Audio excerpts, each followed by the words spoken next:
Hi, I'm the Summer Penguin and I'm an ENTP, and I want to talk about ENTPs and emotions.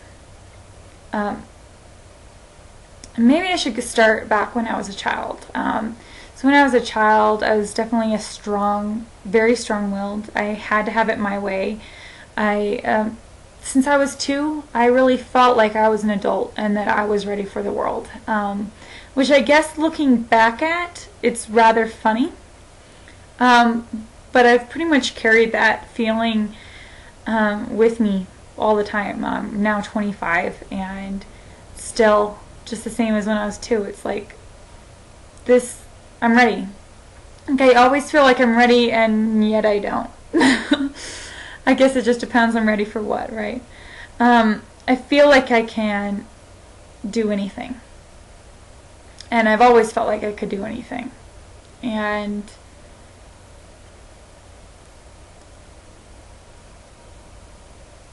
the things that I have the hardest time with are the things that I really don't want to do, like housework and being on time and waking up in the morning. And I know that those are things that are rather normal for most people to disdain, but really I once had a job where they were watching me every single second to be there at 8 a.m. and I kind of really had to verbalize what I was feeling. And for me, getting up at 8 a.m. and having to be at work on time, ready, beautiful, with makeup, I kind of had to describe it as you're getting ready for a speech every morning that you're going to give in front of 5,000 people every single morning.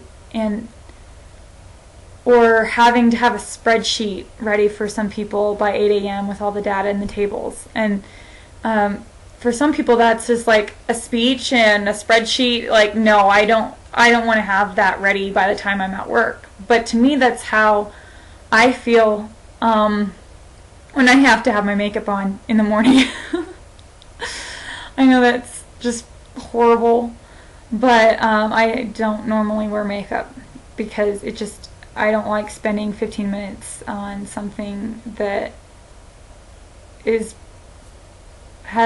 very little purpose to it, because you're just going to take it off at the end of the day and doesn't really matter, and it just adds up on expenses, and it just seems kind of useless. So anyway,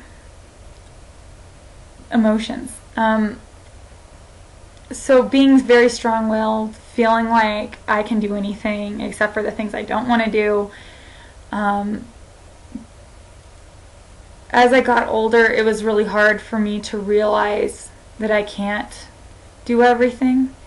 Meaning I can't change the entire world.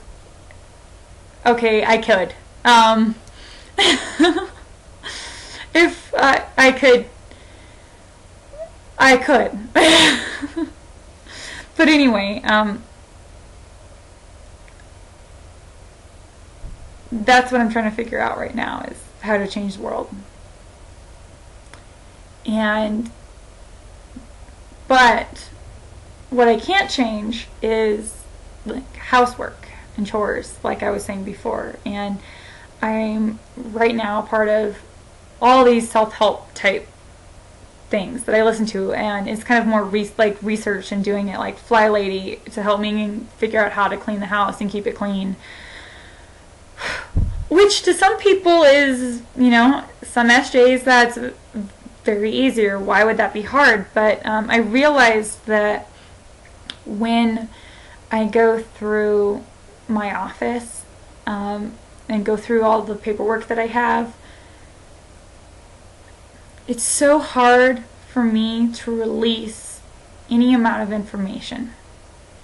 It's so hard for me to take a piece of paper with some data or some facts and to just let it go. Now, my house, I'm not a hoarder. My father was a hoarder. But my house really isn't that bad, and I could, maybe put this stuff in a box and shove it in the garage, and, we'd be fine, and we'd have enough space.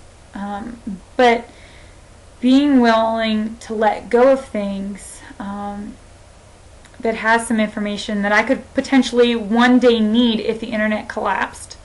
Or maybe it's not on the internet. I mean, there's still some books I have that might not be on the internet, but and then had some amazing surveys from, the 60s. And, are those uploaded yet? I would like to know if, I should get rid of this when it has these amazing data tables and facts and statistics.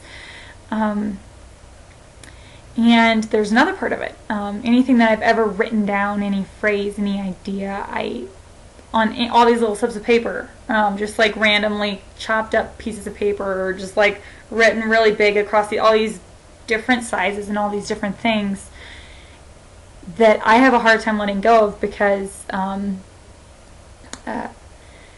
may one day need them for the historical museum or something. Like they'll one day need to be, some curator will want them, and that's a valuable piece of our national heritage, hopefully. Okay, and so I don't want to get rid of it, because wouldn't it be amazing if we had like more of Lincoln's writings or something like that? They didn't throw them away. Then those are valuable things, and if it could be valuable to me for information so I don't forget it, but it could also be for my, genealogical society, something like that.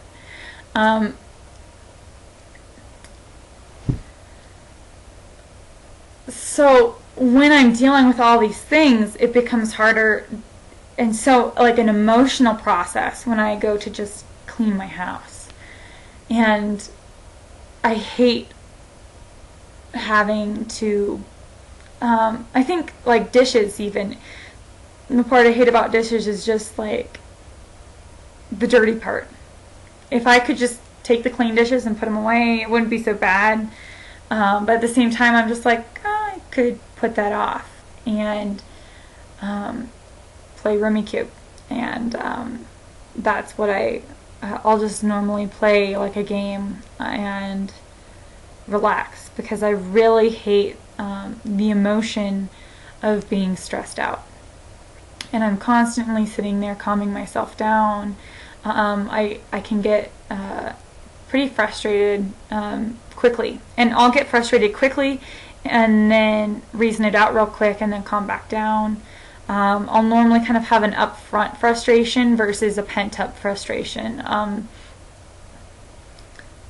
and having that upfront frustration, like as soon as something happens, I think saves me from having to worry about the pent-up things, because I can't handle pent-up frustration.